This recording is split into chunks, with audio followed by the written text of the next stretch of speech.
Okay.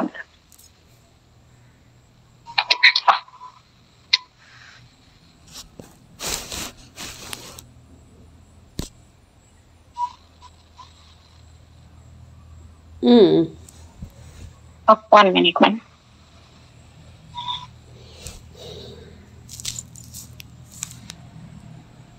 ముందుగా మన గురువు గారైన బ్రహ్మర్షి పితామహ పత్రిశ్వరి గారికి, స్వర్ణమాల పత్రి మేడం గారికి నా అనంత కోటి ఆత్మ ప్రణామాలు తెలుపుకుంటున్నాను. అలాగే విశ్వంలోని గురువులందరికీ కూడా నా ఆత్మ ప్రణామాలు, కృతజ్ఞతలు, ధన్యవాదాలు తెలుపుకుంటూ, మరియు రామ్తా మాస్టర్ గారికి అనంత అనంత వేల వేల కోట్ల ఆత్మ ప్రణామాలు, కృతజ్ఞతలు తెలుపుకుంటూ, వన్యస్ వెజిటేరియనిజం టీవీ వ్యవస్థాపకురాలైన స్వప్నేశ్వరి మేడం గారికి నా ఆత్మ ప్రణామాలు, కృతజ్ఞతలు తెలుపుకుంటూ, అలాగే లోక్ సంగ్రామ్ గారికి కూడా ఆత్మ ప్రణామాలు, కృతజ్ఞతలు తెలుపుకుంటూ, మరణం లేని మీరు పుస్తకం చదువుతూ ఉన్నాను. అలాగే నాకు ఎంతగానో సహకరిస్తున్న నా కుటుంబ సభ్యులందరికీ కూడా కృతజ్ఞతలు, ధన్యవాదాలు. ఎంతగానో సహకరిస్తున్న మీ అందరికీ, వ్యక్తుల కేవలం మీ అభివృద్ధిని గమనించడానికే, పరిశీలించడానికే, దోహదం చేయడానికి భూమి మీద ఉన్నారు. నీతి శాస్త్రం బోధిస్తూ ఉంది అని. కాబట్టి తల్లిదండ్రులను గౌరవించాలి, ప్రేమించాలి అనే పద్ధతిలో కాకుండా నిజంగా వాళ్ళను ప్రేమిస్తూ ఉన్నట్టయితే అలాంటి వ్యక్తులకు ప్రేమ పాత్రులైన ఆ తల్లిదండ్రులు వాళ్లకు పరలోకంలో కూడా తప్పక కనిపించి తీరుతారు. భూమి మీద మనము కల్పించుకున్న పరిస్థితులే పరలోకంలోనూ మనకు సాక్షాత్కరిస్తాయనేసి 13వ చాప్టర్లో చదువుకున్నాము. ఇక్కడ 14వ చాప్టరు 10వ వంతు దానం. అంటే మీ దాన గుణము మీ మనస్సును తెరిచి ఉంచి మీకు కావలసిన వస్తువును మీకు ఇచ్చేందుకు సిద్ధపడ్డ వారి దానాన్ని స్వీకరించగలిగేందుకు తగిన పరిస్థితిని నెలకొల్పుతుంది. ఆధ్యాత్మికంగా అభివృద్ధిని సాధించాలంటే సాధువులాగే మితంగా తినాలి. విపరీతంగా తినేసి తమ ఆత్మని బంకమట్టితో బంధించే ప్రయత్నం చేయకూడదు. ఆధ్యాత్మిక గ్రంథాలను అదే పనిగా పఠించినంత మాత్రాన ఓ వ్యక్తి ఆధ్యాత్మికత్వాన్ని పొందలేడు. ఉత్తినే పుస్తకాలు చదివే వ్యక్తి తాను అభివృద్ధి చెందుతున్నట్లు భ్రమపడుతూ ఉండవచ్చు. అంతే తప్ప అక్షర ముక్కలన్నీ కూడా ఆ వ్యక్తి మెదడును చేరకుండా శూన్యంలోనే పయనిస్తుంటాయి. అతని కళ్ళలోంచి తను ఓ దివ్యాత్మ అని ఓ వ్యక్తి తనని తాను మభ్యపెట్టుకోవడం మాత్రం జరుగుతూ ఉంటుంది. ఇంకొకళ్లకు సహాయం చెయ్యలేని ఇలాంటి స్వార్థ జీవులకు అభివృద్ధి అసంభవం. పరుల మేలు కోరేవాడే ఆధ్యాత్మిక అభివృద్ధిని సాధిస్తాడు, తనకు తాను సహాయం చేసుకోగలుగుతాడు. దాన గుణాన్ని అభ్యసించండి. ఎంత ద్రవ్యాన్ని దానం చేయగలరో నిర్ణయించుకోండి. ఏ సహాయాన్ని చేయగలరో నిశ్చయించుకోండి. ఏ పద్ధతిలో సహాయాన్ని చెయ్యాలో నిర్ణయించుకోండి. మీ ఆలోచనలను ఆచరణలో పెట్టండి. 3 నెలల పాటు ప్రయత్నించండి. 3 నెలల తర్వాత చూసుకుంటే మీ జేబులు ఆధ్యాత్మికంగానో డబ్బులోనో లేక 2 విధాలుగా కూడా నిండుకోవడాన్ని మీరు గమనించవచ్చు. గుర్తుంచుకోండి, సహాయం చేస్తేనే సహాయం లభించవచ్చు. 15వ చాప్టరు మధ్య మార్గం, సంతోషం, నమ్మకం. ఏ వ్యక్తి అయినా ఓ విషయం గురించి తీవ్రంగా ప్రయత్నిస్తున్నప్పుడు అతని ఆలోచనలు అపనమ్మకమైన దిశలోకి తిరిగి వెనక్కు వస్తాయి. దీనిని ఇంగ్లీష్ లో నెగటివ్ ఫీడ్బ్యాక్ అంటారు. ఓ విషయము మీద మనస్సు తీవ్రంగా లగ్నం చేసేందుకు మనం ప్రయత్నిస్తే మనలో విద్యుత్తు అధికంగా జనించి అసలు ఆలోచన చేయలేని స్థితి వచ్చేస్తుంది. ఓ విషయం గురించి ఆలోచిస్తూ మన మనస్సును మరి తీవ్రంగా లగ్నం చేసేందుకు ప్రయత్నం చేసేటప్పుడు మెదడులో ఎక్కువగా తయారైన విద్యుత్తు నెగటివ్ గ్రిడ్ బయాస్ లాగా పనిచేసి ఆలోచనని ఆపేస్తుంది. అందువల్ల మనము ఏ విషయంలోనూ అతిని ప్రదర్శించకూడదు. తగినంత ప్రయత్నమే చేయాలి. మీ మనస్సు గురించి అన్ని కోణాల నుంచి ఆలోచించిన మీదట దాన్ని గురించిన ఆలోచననే చేస్తూ నిద్రలోకి జారుకోండి. ఇలా చేస్తే ఆలోచనలు ఇంకా బాగా ఆలోచన చేయగలిగిన మస్తిష్కపు లోపలి పొరల్లోకి దిగుతాయి. ఆలోచనలు మీ పూర్ణాత్మకి అందుతాయి. మీ పూర్ణాత్మ మీకన్నా ఎక్కువ స్పష్టతతో ఆ సమస్యను ఎదుర్కోగల సామర్థ్యాన్ని కలిగి ఉంటుంది. మీకన్నా ఎక్కువ పరిజ్ఞానం పూర్ణాత్మకు ఉంటుంది. స్థూల శరీరంతో పోలిస్తే పూర్ణాత్మ ఎన్నో రెట్లు గొప్పది. మీ పూర్ణాత్మ గాని అచేతన స్థితిలోని మీ మనస్సు గాని ఆ సమస్యను సాధించి ఓ సమాధానాన్ని, పరిష్కారాన్ని మీ చేతనావస్థలోని మెదడుకు అందేలా చేయగలుగుతాయి. మీ జ్ఞాపకాల పొరలలో ఈ పరిష్కారం లభిస్తుంది. మీరు తర్వాత నిద్రలోంచి లేచి స్పృహలోకి వస్తూనే మీ ఆలోచన మీ ఎదుట కనిపించి మిమ్మల్ని ఆశ్చర్యచకితులను చేస్తుంది. అంతవరకు మిమ్మల్ని వేధించిన సమస్యలకు పరిష్కారం అనుకోని రీతిలో లభించి మీ వేదన పూర్తిగా అంతమై మీరు స్వస్థత పొందుతారు. ఎథరిక్ శక్తి అంటే ప్రాణశక్తిని మనము ఒక మనిషి శరీరం నుంచి మరొకరి శరీరంలోకి పంపించవచ్చు. పోలీసులను పిలిచి పట్టం చేస్తామని, ఎవరికైనా అమ్మేస్తామని భయపెట్టి తల్లిదండ్రులు తమ పిల్లలకు తర్వాత తమ జాతికి కూడా నరాల బలహీనత జబ్బును తెప్పించేస్తారు. అనవసరపు భయాలను, అర్థం లేని శిక్షలను, అంతులేని నరకాన్ని మర్చిపోవాలి. అంతులేని నరకయాతన అనేదే లేదు. ఎవరిని ఈ సృష్టి వెలివేయదు. సూక్ష్మ లోకాల నుంచి ఎవ్వరూ తరిమి వేయబడరు. ఎంత దుర్మార్గులకైనా రక్షణ లభిస్తుంది. ఎవ్వరూ ఎక్కడికి పారిపోనక్కర్లేదు. నూనెలో వేయించిన ఆహారాలు తిని వారి సూక్ష్మ శరీరాలు వారి బంకమట్టి దేహాల్ని వదిలిపెట్టి సూక్ష్మ శరీర యానాలను కూడా చెయ్యలేని స్థితిలో వారి శరీరపు తిత్తులలో ఇరుక్కొని ఉండేలా చేస్తుంది. వేదన, నరకయాతన అన్నవి లేనే లేవు. శిక్ష కోసం మీ శరీరాలను కాల్చే నరకపు మంటలు లేవు. మీ ఆలోచనలను గమనించండి. మీరు నేర్చుకున్న జ్ఞానాన్ని పరీక్షించండి. ఇక్కడికి 15వ చాప్టర్ అయిపోయింది. 16వ చాప్టర్ భయం గురించి చెప్తున్నారు. ప్రక్కటెముకల క్రింద ఎరుపు రంగు కనిపిస్తే వాళ్ళకి నరాల బలహీనత ఉందని అర్థం. ప్రశాంతంగా జీవించే ప్రయత్నం చేయాలి. 4 కాలాల పాటు సుఖ సంతోషాలతో జీవించాలని వారు కోరుకునేట్లయితే అది తప్పక సాధ్యం.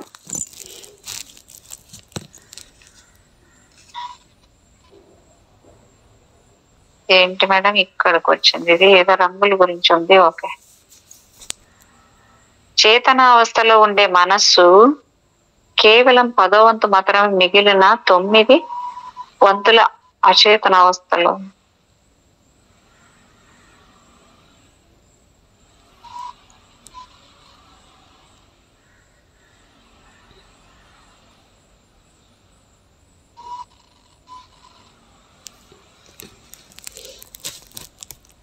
కొన్ని రకాల భయం గురించి ఇచ్చేది.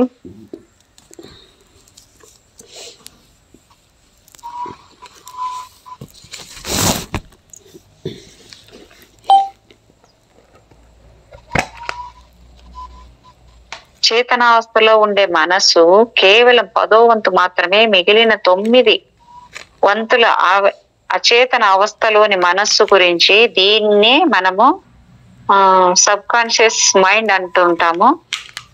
ఈ అచేతనావస్థలో భయం అంటే ఏం జరుగుతుంది, భయం ఉంటే ఏం జరుగుతుంది అని ఇచ్చాడు ఇక్కడ. కొన్ని పనులను మనము ఎవరో బలవంత పెడుతున్నట్లు అనిపించి చేస్తూ ఉంటాం. అలాగే కొన్ని పనులను జరగనీయకుండా ఎవరో బలవంతంగా ఆపుతున్నట్లు అనిపించి చెయ్యం. ఎందుకు కొన్ని పనులను చేస్తామో, ఎందుకు కొన్ని పనులను చెయ్యమా మనకు తెలీదు. మనకు ఏది పైన కనిపించదు. ఓ సైకాలజిస్టు అంటే మనస్తత్వవేత్త వద్దకు వెళ్తే ఆయన మనల్ని ఓ శయ్య మీద సుఖంగా పడుకోబెట్టి నెమ్మదిగా ప్రశ్నిస్తూ మన భయాలకి అంతర్లీనంగా మన అచేతన మనస్సులో దాగి ఉన్న కారణాన్ని బయటకి లాగుతాడు. ఈ కారణం మన బాల్యంలో ఆ జరిగి ఏదైనా జరిగిన దాని వల్ల ఏర్పడి ఉండవచ్చు. మామూలుగా పైన ఉన్న మన జ్ఞాపకాల చైతన్యంలోకి ఈ భయాలు అందవు. చెదలు ఓ కర్రని లోపల నుంచి తొలిచేట్టు మన అచేతనావస్థలో దాగి ఉన్న భయాలు మనల్ని లోపల నుంచి తొలిచేస్తూ ఉంటాయి. భయం వల్లనే సూక్ష్మ శరీరయానాన్ని చాలా మంది చేయలేకపోతున్నారు. నిజానికి సూక్ష్మ శరీరయానము చేయడం చాలా సులువు, శ్రమేం లేదు. గాలి పీల్చుకున్నంత సులువుగా చేయొచ్చు. కానీ చాలా మంది భయపడతారు. నిద్ర కూడా చావు లాంటిదే. నిద్ర మృత్యువును గుర్తు చేస్తూ ఉంటుంది. ఏదో ఒక రోజు మనము నిద్రకు బదులు పూర్తి నిద్రలోకి వెళ్ళిపోతామేమో.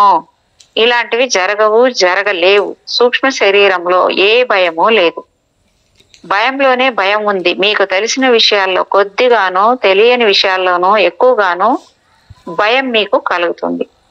కార్బన్ అణు నిర్మితమైన ఈ ప్రపంచంలో బందీల్లాగా ఉన్న మనము అంతులేని కష్టాలు పరీక్షలు అనుభవిస్తున్న మనము ఆ బంధం నుంచి తప్పించుకోగానే అలౌకికమైన శబ్దాలను వినవచ్చు, దివ్యమైన వర్ణాలను చూడవచ్చు. ఈ శబ్దాలు వర్ణాలు నిజంగానే అలౌకికాలు. ఇక్కడ మన అజ్ఞానం అనే గుహకే పరిమితమైపోయి ఉంటాం. మన మోహంతో మన దురాలోచనలతో బందీలమైపోయి ఉంటాం. ఈ భూలోకపు సుడిగుండంలో చిక్కుబడిపోయి ఉన్నాం.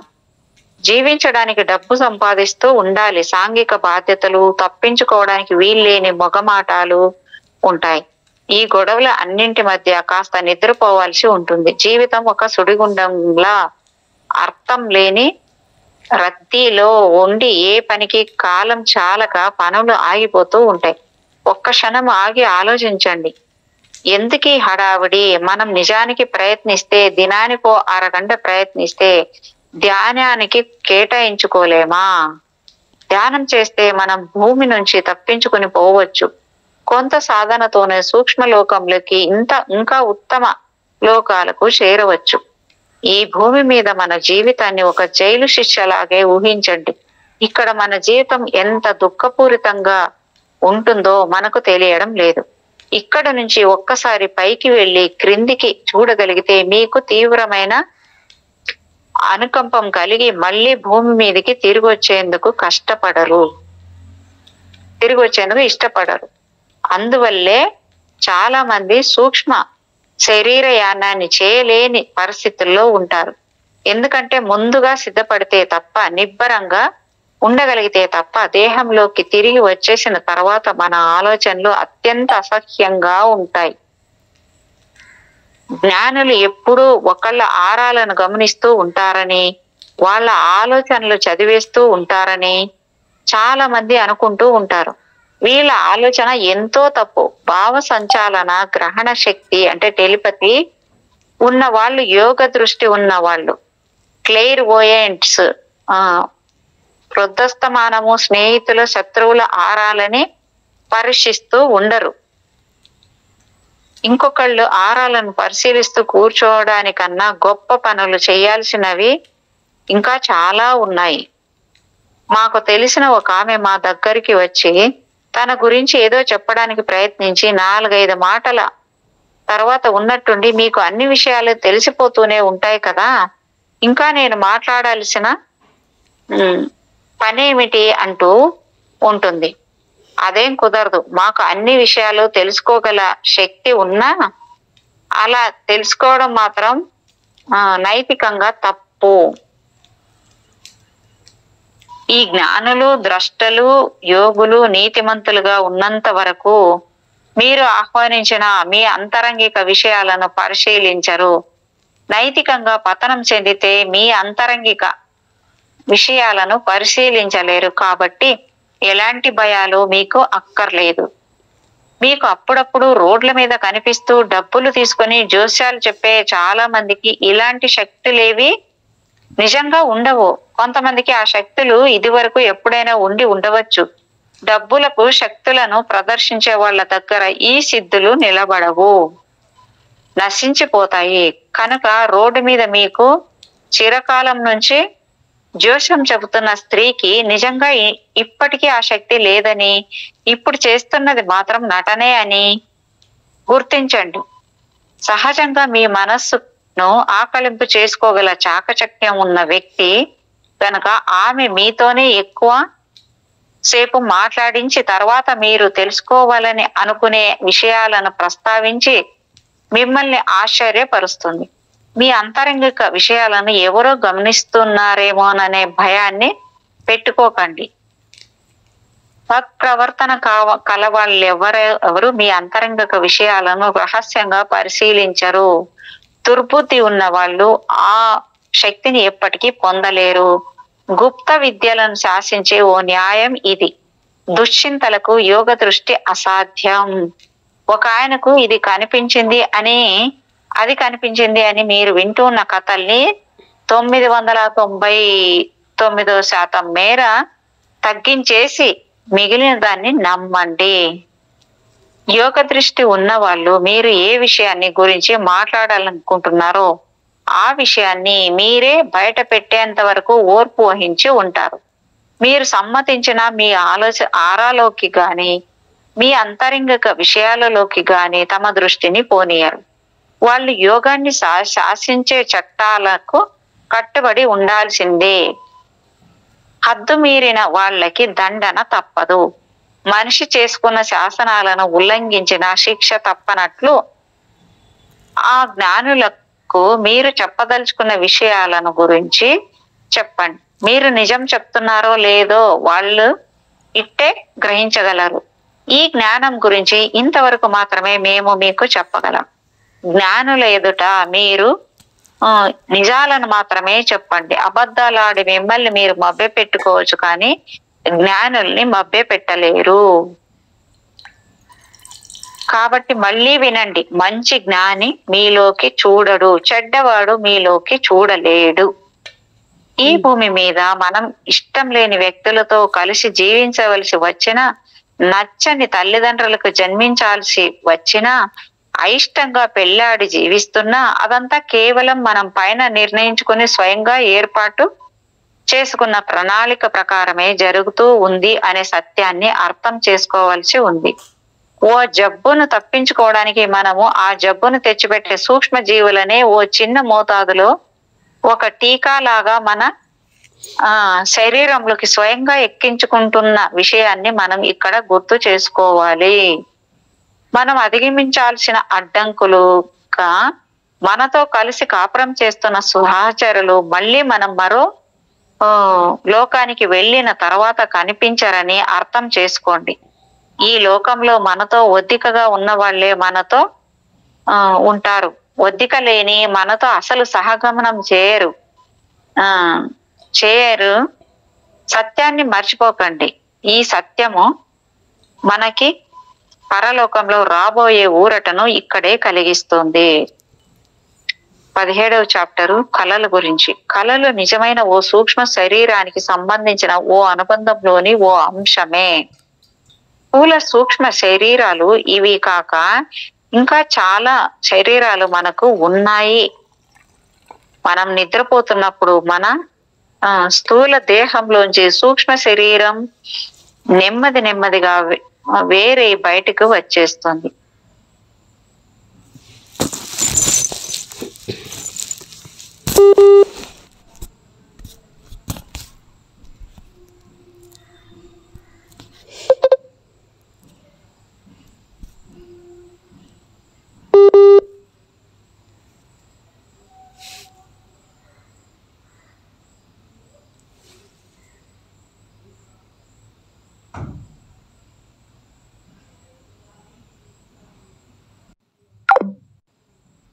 ఓ అంశమే.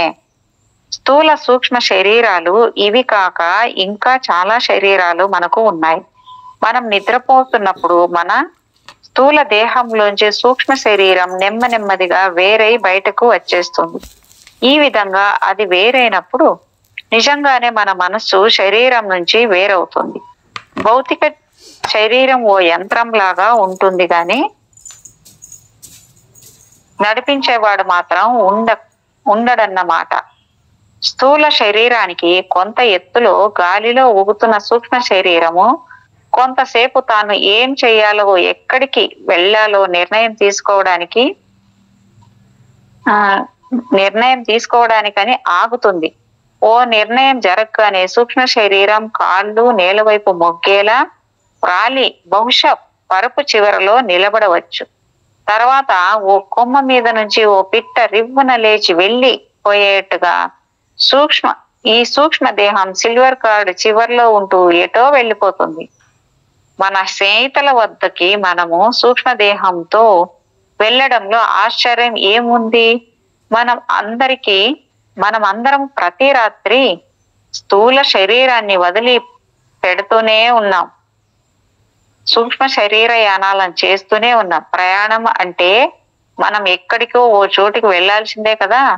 ఈ సూక్ష్మ శరీర యానం గుర్తించిన పూర్తి జ్ఞానం కలిగే వరకు మనిషి తనకు తెలిసిన బాగా పరిచయం ఉన్న ప్రదేశాలకే మళ్ళీ మళ్ళీ వెళ్ళి తిరిగి వస్తూ ఉంటాడు. సూక్ష్మ శరీర యానం గురించి ఏమీ తెలియని ఓ వ్యక్తి తనకు బాగా ఇష్టం ఉన్న ఓ వ్యక్తి వద్దకు గాని, తనకు బాగా ఇష్టం ఉన్న ఓ దుకాణానికి గాని వెళ్ళాలని అనుకుని సూక్ష్మ శరీర యానంతో నిజంగానే ఆ మనిషి వద్దకో ఆ ప్రదేశానికో వెళ్ళి మళ్ళీ తిరిగి వచ్చి మెలకువ వచ్చి నిద్ర లేచిన తర్వాత ఆ వ్యక్తో ప్రదేశమో గుర్తొచ్చి ఒకవేళ తనకు ఒక కల వచ్చింది అనుకుంటూ ఉంటాడు. పశ్చిమ దేశాల్లో చాలా మంది ప్రకృతి దేవతల్ని అంటే నేచర్ స్పిరిట్స్ ని దేవాస్ని నమ్మరు. చిన్న పిల్లలు తాము వాళ్ళని చూసామని వాళ్ళతో మాట్లాడామని చెప్తే ఈ పెద్దలు వాళ్ళ మాటల్ని నమ్మరు, ఎగతాళి కూడా చేస్తూ ఉంటారు. అలాంటి పెద్దల కన్నా ఈ విషయంలో పిల్లలే తెలివైన వాళ్ళు. ఇంతెందుకు, క్రైస్తవుల పరిశుద్ధ గ్రంథము బైబిల్లో కూడా చిన్నారులలాగా తయారైతే తప్ప మీరు స్వర్గ సామ్రాజ్యంలోకి అడుగు పెట్టలేరు అనే మాటను మీరు స్పష్టంగా గుర్తించవచ్చు. ఇదే మాటను పెద్దల అపనమ్మకాల ప్రభావం తమ మీద పడని చిన్నారుల నిర్మలమైన నమ్మకం లాంటి విశ్వాసమే మీకు ఉంటే మీరు ఎక్కడికైనా ఏ సమయంలోనైనా వెళ్ళగలరు, ఏదైనా చూడగలరు అని మనం మరో విధంగా చెప్పుకోవచ్చు. పెద్దల ఎగతాళికి కోపానికి గురైన పిల్లలు తాము చూసిన సత్యాన్ని దాచిపెట్టేసి మార్గాలను నేర్చుకుంటారు. వాళ్లకున్న శక్తుల్ని పెట్టుకునేందుకు వాళ్ళు చేసే ప్రయత్నాల వల్ల వాళ్ళు ప్రకృతి దేవతలను చూసే శక్తిని త్వరలోనే కోల్పోతారు. సరిగ్గా ఇలాంటి పరిస్థితి కళల విషయంలో కూడా జరుగుతుంది. తమ స్థూల శరీరం నిద్రిస్తున్న సమయంలో మనుషులకి కొన్ని అనుభవాలు కలుగుతున్నాయి. సూక్ష్మ శరీరాలు ఎప్పుడూ పోవు. సూక్ష్మ శరీరం స్థూల శరీరంలోకి తిరిగి రాగానే వాటి రెండింటి మధ్య ఓ ఘర్షణ జరుగుతుంది. సూక్ష్మ శరీరానికి సత్యం తెలిసి ఉంటుంది. స్థూల శరీరం తన బాల్యం నుంచి యవ్వనం దాకా చేసిన అవివేకపు ఆలోచనల అభ్యాసం ద్వారా మొద్దుబారిపోయి మలినమైపోయి ఉంటుంది. ఈ అభిప్రాయాలతో బిగుసుకుపోయి ఉన్న పెద్దలు సత్యాన్ని దర్శించలేరు. అందువల్ల ఈ యుద్ధం తప్పదు. సూక్ష్మ శరీర యానాన్ని చేస్తున్నప్పుడు మనకు అనేక అసాధారణ అనుభవాలు కలగవచ్చు. మనము నిద్ర నుంచి లేవగానే మనకు ఈ అనుభవాలన్నీ స్పష్టంగా గుర్తుకు రావాలి అని సూక్ష్మ శరీరం అనుకుంటుంది. అయితే ఈ అనుభవాలను నమ్మే ప్రయత్నం స్థూల శరీరం చెయ్యలేని విధంగా తయారైపోయి ఉండడం వల్ల స్థూల శరీరాల మధ్య విరోధం నెలకొని ఉంటుంది. ఈ యుద్ధం పూర్తి అయిన తర్వాత అనూహ్యంగా వక్రీభవనం చెందిన లేక గుర్తుపట్టడానికి వీలైనంతగా మారిపోయిన దృశ్యాల పరంపర ఒకటి తయారవుతుంది. ఇవే మన చేతనావస్థలోని మనస్సులోకి వచ్చి మనోనేత్రం ముందు దర్శనం ఇస్తాయి. ఇవి సంభవాలుగా అనిపిస్తాయి. నువ్వులు పోగు కూడా ధరించకుండా రోడ్డు మీద మనం నిలబడి ఉన్నట్టు వచ్చే కళలు మనలో సిగ్గుపడే విధంగా ఉంటాయి. కానీ ఇవి కళలు కానే కావు. సూక్ష్మ శరీరంతో ప్రయాణం చేసేటప్పుడు సూక్ష్మ లోకాలకు తగిన విధంగా బట్టలు వేసుకోవాలి అన్న ఆలోచన మనకు అస్సలు ఉండదు గనక ఇలాంటి పరిస్థితి మనకు వస్తుంది. సూక్ష్మ శరీరానికి తగిన దుస్తుల్ని మనుషులు ఊహించలేకపోతే సూక్ష్మ శరీరయానంలో మనకి నగ్నంగా తిరుగుతున్న సూక్ష్మ శరీరదారులే కనిపిస్తూ ఉంటారు. స్థూల శరీరం నుంచి బయటపడి సూక్ష్మ లోకాల్లో తిరగగలగడమే ఓ గొప్ప విషయం. అంత గొప్ప విషయం జరుగుతున్నప్పుడు ఇతర స్వల్ప విషయాల గురించిన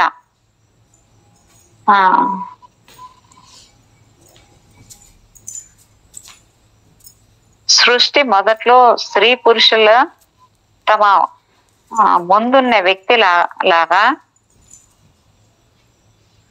వ్యక్తి ఆరాలను స్పష్టంగా దర్శించగలిగి ఉండే శక్తి కలిగి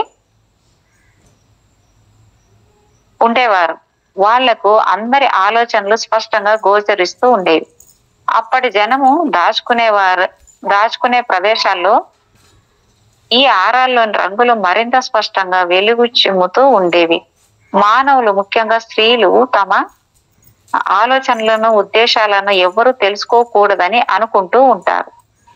సూక్ష్మ శరీరానికి కూడా మనము స్థూల శరీరం ధరించే దుస్తుల వంటి దుస్తులనే సహజంగా ఊహిస్తాము.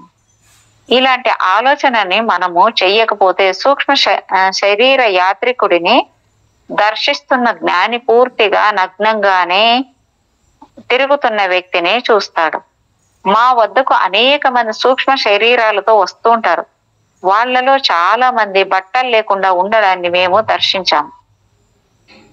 కొందరు ఓ పైజామా జాకెట్ వేసుకొని కనిపిస్తే మరికొందరు ధరించి వచ్చిన కొన్ని రకాల దుస్తులు ప్రపంచంలో ఏ కేటలాగులో కూడా కనిపించని పద్ధతిలో తయారయ్యి ఉన్నాయి.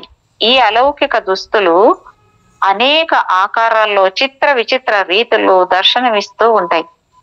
భౌతిక ప్రపంచంలో అనూహ్యమైన దుస్తులు కొన్ని సూక్ష్మ శరీరాల మీద కనిపిస్తుంటాయి. నిజానికి ఈ విషయాలన్నీ మనకు ఎందుకు పనికిరానివి. ఎందుకంటే దుస్తుల్ని ధరించడం అన్నది మానవుడు ఏర్పరచుకున్న ఓ కృత్రిమ కట్టుబాటు మాత్రమే. కాబట్టి మనం స్వర్గానికి వెళ్తే అక్కడ భూలోకంలోని వ్యక్తులు ధరించే దుస్తుల వంటి ఈ దుస్తులు బహుశా ఉండవని మేము విశ్వసిస్తూ ఉన్నాము.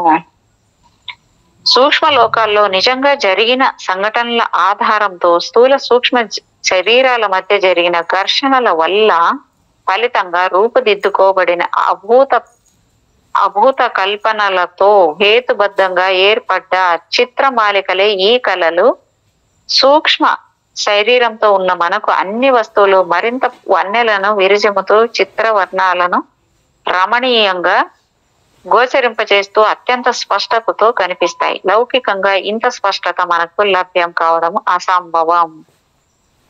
మీకు ఎప్పుడైనా అత్యంత స్పష్టతతో అత్యంత రమణీయంగా కనిపిస్తున్న రంగుల చిత్రణతో ఏదైనా స్వప్నం వచ్చి ఉంటే మీరు సూక్ష్మ శరీరయానం చేస్తున్నప్పుడు గమనించిన అంశాలనే ఒక కళలాగా మీరు ఊహించుకుంటున్నారని మీరు ఖచ్చితంగా అర్థం చేసుకోవచ్చు. ఇందులో ఏమాత్రము సందేహం మీకు అక్కర్లేదు. సూక్ష్మ శరీరంలో మన ప్రకంపనాలు అత్యంత తీవ్రతతో ఉంటాయి.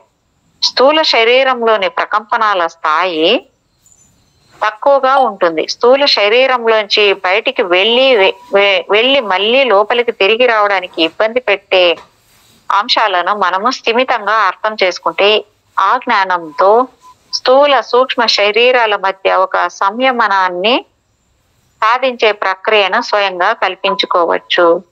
విపరీతమైన వేగంతో ప్రాణశక్తిని నింపుకొని ఉన్నట్టు మన సూక్ష్మ శరీరం స్పందనలతో నిండి ఉంటుంది. స్థూల శరీరానికి ఉన్నట్టే జబ్బులు ఏవి సూర్య దేహానికి ఉండవు. సూక్ష్మ దేహాలను బాధ పెట్టే అంశాలు ఏవి ఉండవు.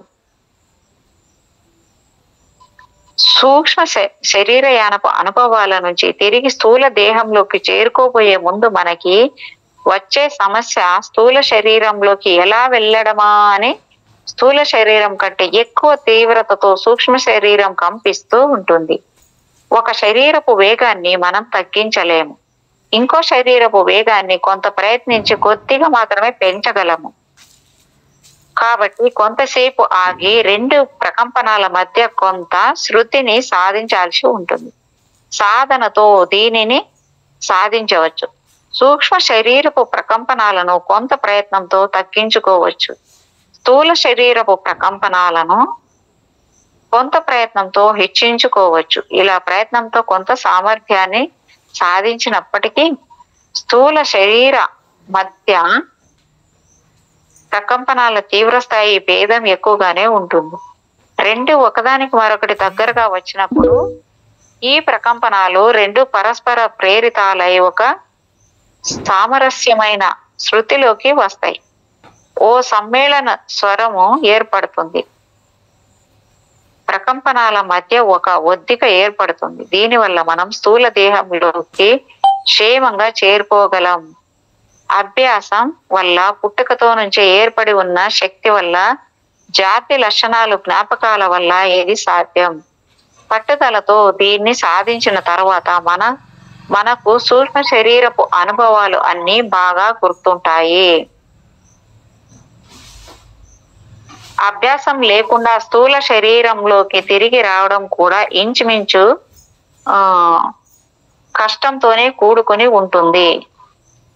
అభ్యాసం ఏమి చేయకుండా మొరటుగా శరీరంలోకి తిరిగి వస్తే మనకు మెలకువ వచ్చేస్తుంది. చెప్పలేని ఆందోళనను అనుభవిస్తూ ఉంటాం. పైత్యం ప్రకోపించినట్టు అనిపించవచ్చు. దుర్భరమైన తలనొప్పి పట్టుకోవచ్చు. ఇలా ఎందుకు జరుగుతుందంటే పరస్పర శృతిలో లేని రెండు శరీరాలు ఉన్నట్లుండి ఒకదాంతో మరొకటి ఢీ కొనడం వల్ల పుట్టే కుదుపు వల్ల. కారులో వెళ్తూ గేర్ ని మొరటుగా మార్చితే కారు మొత్తం కుదుపుతో ఊగినట్లు ఇది జరుగుతుంది.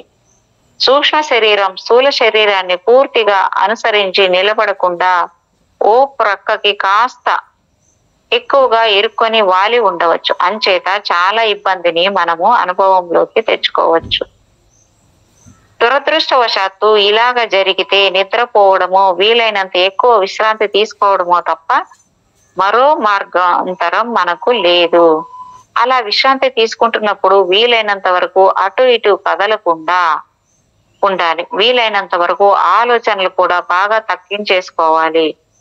వీలైతే మళ్ళీ సూక్ష్మ శరీరాన్ని ఒకసారి బయటకు తీసుకొచ్చే ప్రయత్నాన్ని చేయాలి. అలా లేచిన సూక్ష్మ శరీరం స్థూల శరీరం నుంచి కొంత ఎత్తు దాకా వెళ్ళి మళ్ళీ నెమ్మదిగా ప్రశాంతంగా క్రిందకు దిగుతూ స్థూల శరీరంతో సక్రమంగా సంయోగం చెంది ఒద్దికగా నిలబడగలుగుతుంది. మనకు అప్పుడు ఏ విధమైన ఇబ్బంది, అసౌకర్యము ఉండదు. 10 నిమిషాల్లో వ్యవధిలో ఈ స్వస్థతను మనం అభ్యాసంతో సాధించవచ్చు. ఈ 10 నిమిషాల ప్రయత్నాన్ని చేసి మీరు సుఖంగా ఉండటం మంచిది. లేకపోతే సుఖం లేని ఈ రెండు శరీరాల్లో జీవించే కన్నా చచ్చిపోవడం మంచిదేమోనని మీకు అనిపించవచ్చు. ఎందుకంటే నిద్రపోయి లేస్తే మీకు స్వస్థత చేకూరదు కాబట్టి. స్థూల సూక్ష్మ శరీరాలు రెండు ఒదికగా తప్పు ఉన్నప్పుడే మీకు స్వస్థత చేకూరుతుంది. ఒక్కోసారి మనము నిద్ర నుంచి లేవగానే విచిత్రమైన కళలలోని విషయాలు స్పష్టంగా గుర్తుకు వస్తాయి. కొన్ని కళలు చారిత్రాత్మకంగా ఉండవచ్చు, మరికొన్ని కళలు అలౌకికంగా అనిపించవచ్చు. ఇలాంటి సమయాల్లో మీరు మీ ఆధ్యాత్మిక శిక్షల కార్యక్రమంలోని భాగంగానే విశ్వ చైతన్యపు భాండాగారం లేక ఆకాశిక రికార్డ్స్ పరిశీలించి వచ్చినట్లు అర్థం చేసుకోవచ్చు. భూతకాలంలోకో భవిష్యత్తులోకో మీరు పయనించారని తెలుసుకోవచ్చు. భవిష్యత్ దర్శన కారులు జోస్యాలు చెబుతూ ఉంటారు. భవిష్యత్తులో కొన్ని సంఘటనలు ఫలానా విధంగా జరగవచ్చునని, ఇంకా జరగని సంఘటనలు కనుక ఈ పద్ధతిలో జరగవచ్చునన్న సూచనలు మాత్రమే వాళ్ళు చెయ్యగలరు.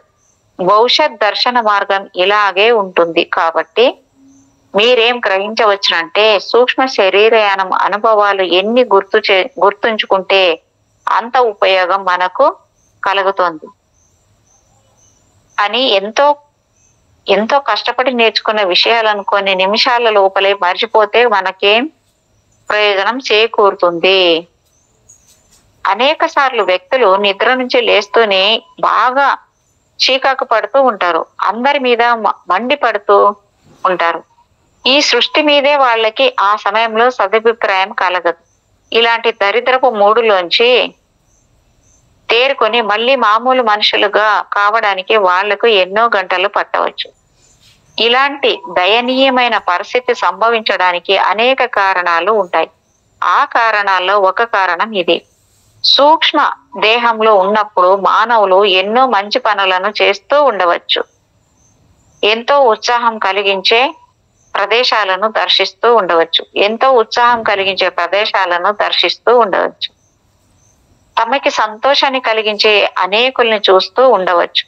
స్థూల దేహం నిద్రిస్తూ శక్తిని పుంజుకుంటూ ఉంటే సూక్ష్మ శరీరం స్వేచ్ఛగా ఉల్లాసంగా విహారాలు చేస్తూ ఉంటుంది. సూక్ష్మ లోకాల్లో సంపూర్ణ స్వాతంత్రం ఉంటుంది, ఏ బంధాలు ఉండవు, అద్భుతమైన అనుభూతి మనకు లభిస్తూ ఉంటుంది. కొంతసేపటికి వచ్చేయాలి అనే సందేశము అందుతుంది, తిరిగి వచ్చి ఇంకో దినాన్ని ప్రారంభించాల్సి ఉంటుంది. మనం ఈ సగటు రోజులో ఏముంటుంది? బాధే, కష్టమైన పనులే. ఏది ఏమైనా అది సుఖదాయకం మాత్రం కాకుండా ఉంటుంది, అయినా తప్పదు అన్న భావనలు ఇలాంటి వ్యక్తులకు కలగడం వల్లనే ఆ చికాకు, విసుగు, కోపం. మరి సంతోషంగానే ఉన్నవాడిని లాక్కొచ్చి మళ్ళీ కష్టాలతో ఇబ్బంది పెడితే నిద్ర లేవగానే చికాకు, దుఃఖం తప్పకుండా కలిగే తీరుతుంది. తక్కువ నిద్ర పోయే మనుషుల సూక్ష్మ శరీరాల అనుభవాలు, జ్ఞాపకాలు ఎంత గాఢంగా స్పష్టంగా ఉంటాయంటే సూక్ష్మ శరీరాలతో బయటికి వచ్చి యథార్థాన్ని వాళ్ళు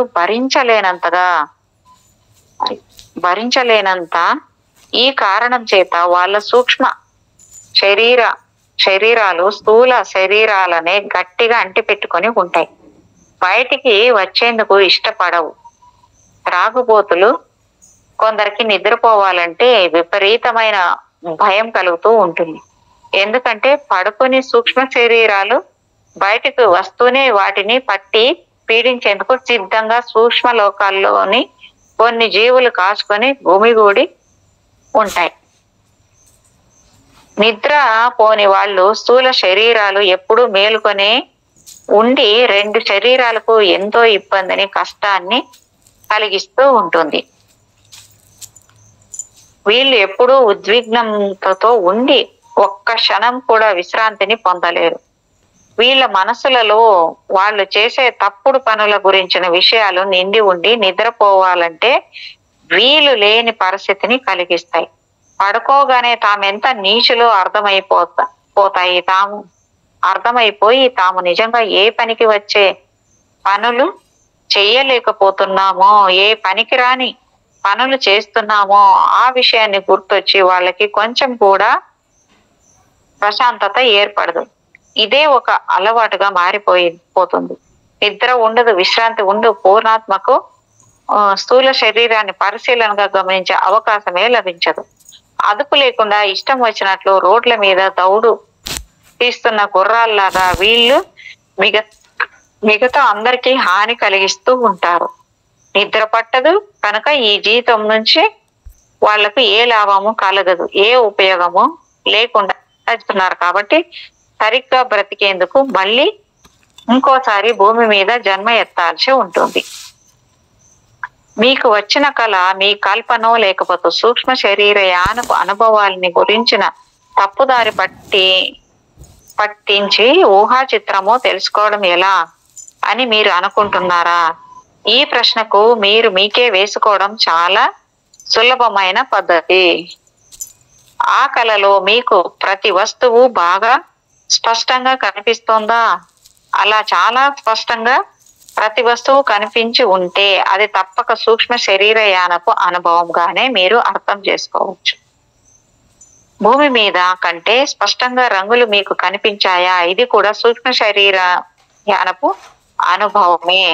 మీరు బాగా ఇష్టపడే వ్యక్తి ఆకారం మళ్ళీ మీకు బాగా స్పష్టంగా కనిపించింది అనుకోండి, అప్పుడు కూడా మీకు సూక్ష్మ శరీరయానంలో ఆ వ్యక్తి వద్దకు వెళ్ళి వచ్చినట్టే అర్థం చేసుకోవచ్చు. పడుకునే ముందు మీరు ఇష్టపడే వ్యక్తి ఫోటోను చూసి పడుకున్నారంటే రిలాక్స్ అయ్యి నిద్రపోయాక తప్పక అతడి వద్దకు సూక్ష్మ శరీరంతో వెళ్ళి తీరతారని తెలుసుకోండి. మీరు నిద్ర నుంచి లేవగానే కొంత చీకాకుగానే లేచిన కోపం మాత్రం దాని స్థితిలో ఉన్నారనుకుందాం. మీరు అంతగా నచ్చని మనిషిని గురించి ఆలోచన జ్ఞప్తికి వస్తుంది. మీరు ఆ వ్యక్తి గురించి ఆలోచిస్తూ నిద్రపోయి ఉండవచ్చు. మీ వివాదం లేక యుద్ధం గురించి ఆలోచిస్తూ పడుకొని ఉండవచ్చు. మీరు అతడి వద్దకు సూక్ష్మ శరీరంతో వెళ్ళి ఉండవచ్చు. ఆ వ్యక్తి కూడా తన సూక్ష్మ శరీరంతో సూక్ష్మ లోకంలో మిమ్మల్ని కలిసి ఇద్దరు మాట్లాడుకొని మీ సమస్యను పరిష్కరించుకోవడానికై చర్యలు సాగించి ఓ సామరస్యాన్ని సాధించి ఇద్దరికీ నచ్చిన ఓ నిర్ణయాన్ని తీసుకొని ఉండవచ్చు. లేకపోతే మీరు ఇంకా తీవ్రంగా ఒకరినొకరు దూషించుకొని మీ ద్వేషాన్ని పెంచుకొని తిరిగి వచ్చి ఉండవచ్చు. సమరసమైన మీ స్థూల శరీరాన్ని మొరటుగా చేరి ఉంటే ఆ కుదుపుకు మీ అనుభవాలన్నీ తుడిచిపెట్టుకుపోయి చీకాకు, ద్వేషము, అసహనము ఇవే మిగిలి ఉంటాయి. కళలు ఇంకో లోకానికి కిటికీలు. కళలు కనడం నేర్చుకోండి. ఆ కళలను పరీక్షించండి. మీరు పడుకోబోయే ముందు ఓ సంకల్పాన్ని చెప్పుకోండి. నిద్ర లేచిన తర్వాత ఆ రాత్రి నిద్రలోకి మీకు జరిగిన అనుభవాలు అన్ని ఏమాత్రం వక్రీభవనము చెల్లా చెదురుగా కాకుండా పూర్తిగా గుర్తుకు రావాలి అని ఈ సంకల్పం తీరుతుంది. పాశ్చాత్యులకు మాత్రం కొంత కష్టం తప్పదు. వాళ్లకు అనుమానాలు ఎక్కువ. ప్రతిదానికి రుజువులు కావాలి వాళ్ళకి. తూర్పు దేశాల్లో చాలా మంది ట్రాన్స్ లోకి వెళ్ళిపోతూ ఉంటారు. అంటే మన శరీరాన్ని మర్చిపోగలుగుతారు. ఇంకో విధంగా చెప్పాలంటే ఈ ట్రాన్స్ అనే విద్య స్థూల శరీరం నుంచి తమ సూక్ష్మ శరీరాన్ని బయటకు తీసుకురాగల ధ్యానం అని అర్థం. ఇంకా కొంతమందికి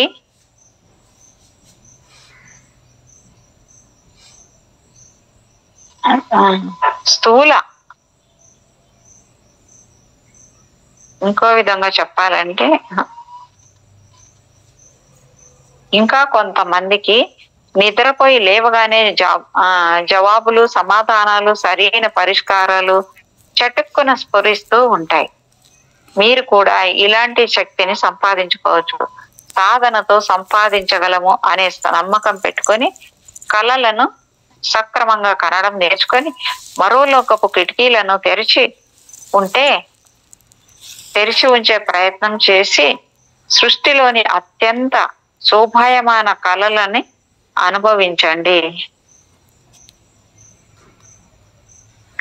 ఈ సృష్టిలోని ప్రాణం మొత్తము విద్యుత్ శక్తితో ఉద్భవించింది. మనం ఏ ఆలోచన చేసినా విద్యుత్ తయారై అవుతుంది. ఒక రేలిని కదిలించాలంటే మనము ఓ విద్యుత్ వాహనాన్ని మనము నరాల ద్వారా ఓ స్పందన లాగా స్పందిస్తే ఆ సంకేతాలు తగ్గినట్లు ఓ కండరం పనిచేస్తుంది. ఇప్పుడు మనము మొరటుగా అవివేకంగా పనిచేసి పాడు చేసుకున్న చేతిని గురించి ఆలోచిద్దాం. మనం ఒకే చేత్తో ఓ బరువును ఎత్తుతూ దించుతూ ఉన్నప్పుడు మెదడు నుంచి చేతి కండరాలకు సంకేతాలను చేరవేస్తున్న నరాలు అలసిపోతాయి. ఓ ఇంట్లో కరెంటు బాగా ఎక్కువగా ఖర్చు అవుతూ ఉంటే ఓవర్లోడ్ వల్ల ఇంట్లోని ఫ్యూజు వేడెక్కి రంగు మారిపోయి కాలకపోయినా తమ అలసిపోయినట్లు ఓ నిదర్శనాన్ని చూపుతున్నట్లే మన వంటిలోని నరాలు కూడా తమలోంచి వెళ్తున్న మోతాదుకు మించిన విద్యుత్ సంకేతాల వల్ల అలసిపోతాయి. అంతేకాదు పనిచేస్తున్న కండరాలు కూడా అలసిపోతాయి. అనేక పర్యాయాలు సంకోచించి కండరాలు ఎందుకు అలసిపోతాయి? ఈ ప్రశ్నకు జవాబు చెప్పడం చాలా సులువు. మనం ఓ చేతిని కదిలించినప్పుడు మెదడు పంపే సంకేతాల వల్ల చేతిలోని కండరాలు ఉత్తేజాన్ని ప్రేరణ పొందుతాయి. విద్యుత్ వాహనము వల్ల కండరాల్లోని పోగులు బలంగా వ్యతిరేక దిశలోకి గుంజబడతాయి. ఈ విధంగా అనేక పొగలు ఒక్కసారిగా వ్యతిరేక దిశలో గుంజబడితే వీటన్నింటి చర్యల వల్ల ఆ కండరం బాగా ముడుచుకొని తన పొడవును తగ్గించేసుకుంటుంది. అందువల్ల చెయ్యి పైకి లేస్తుంది ముడతపడి.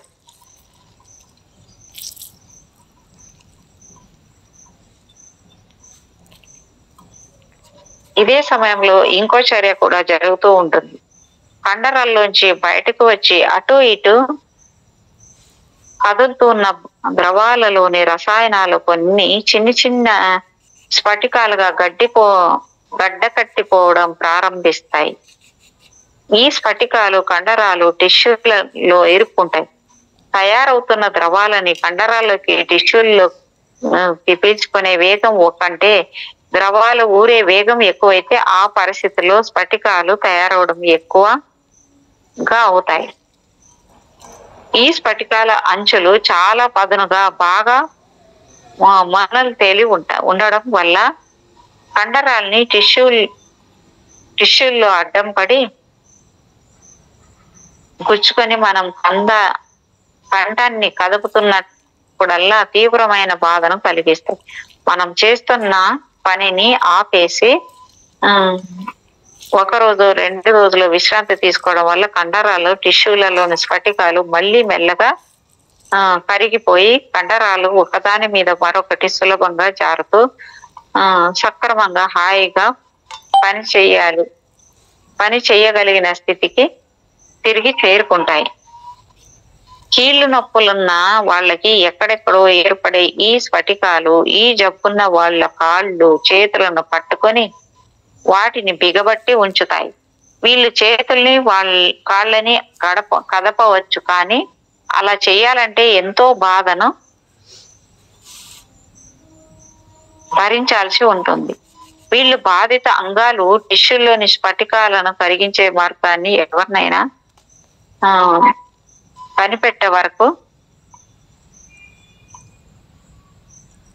పట్టే వరకు వీళ్ళు కీళ్ల నొప్పులతో బాధపడుతూ ఉండాల్సిందే.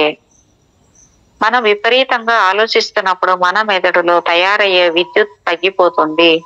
బాగా తగ్గిపోయిన తర్వాత మెదడు నుంచి వస్తున్న పాజిటివ్ ఆలోచనల మీద ఈ నెగిటివ్ విద్యుత్ ప్రభావం పడడం వలన మన ప్రశాంతత నశించి తీవ్ర మనస్తత్వముతో ఉంటాం. అంటే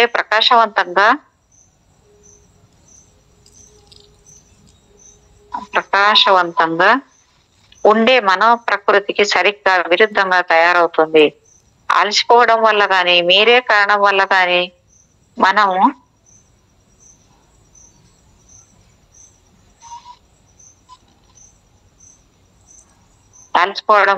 మరే కారణం వల్ల కానీ మనము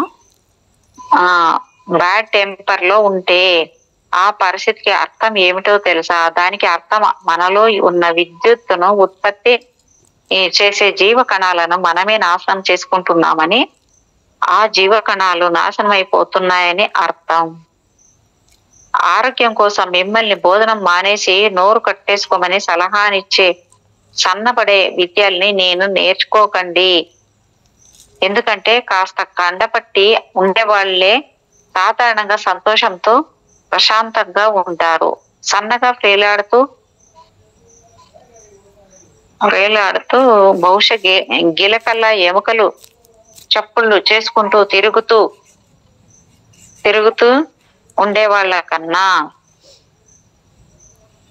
ఆరాలను చూడడానికి మీరు అమితంగా శ్రమ పడుతున్నారా? ఇంకా ఎతరికిని చూసే ప్రయత్నాన్ని చేస్తూనే ఉన్నారా? బహుశా మరీ ఎక్కువగా మీరు ప్రయత్నిస్తున్నారేమో. మీరు అభిలషిస్తున్న విజయం ఉత్తీర్ణత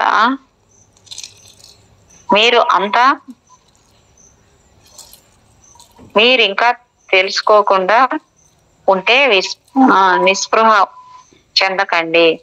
మీకు విజయం సిద్ధించడానికి ఇంకా సమయం కావాలి, మీకు ఓర్పు కావాలి, మీకు అచంచల విశ్వాసం కావాలి. అయితే అత్యరక కాలంలో విజయం తప్పక లభిస్తుంది. మీరు ఎప్పుడూ ప్రయత్నించని పనిని ఇప్పుడు చేస్తున్నారు. మనస్ఫూర్తిగా తదేక ధ్యానంతో రోజుకు అనేక గంటలు, ఇంకా ఎక్కువ గంటలు క్రమ రాత్రిపూట కూడా పడాల్సి రావచ్చు. ఇంత ప్రయత్నం జరిగాకే మీ లక్ష్యం నెరవేరుతుంది. ఫలితాలు ఒక్క రోజులో కనిపించవు. మీరు మా దగ్గర విద్యను అభ్యసిస్తూ ఉన్నారు కదా, ఆరాలను చూడాలని ప్రయత్నిస్తున్నారు కదా. ఎంతసేపు ప్రయత్నిస్తున్నారు? వారానికి 2 గంటల, వారానికి 4 గంటల, ఎంత చేసినా రోజుకు 8 గంటల కన్నా ఎక్కువ ప్రయత్నించడం లేదు కదా. మళ్ళీ ఇంటి దగ్గర హోంవర్క్ చేయడం లేదు కదా. కనుక ఓర్పు వహించండి. ఎందుకంటే మీకు ఓర్పు, అచంచల విశ్వాసము ఉంటే మీకు ఆరాలు కనిపించవు. ఎందుకంటే అర్హత ఉన్న వారికి అవి కనిపించి తీరుతాయి కాబట్టి. ఓకే మేడం, ఇక్కడికి ఎండ్ చేసుకుందాం మేడం. 18 చాప్టర్లు అయిపోయినాయి. Thank you madam. Thank you.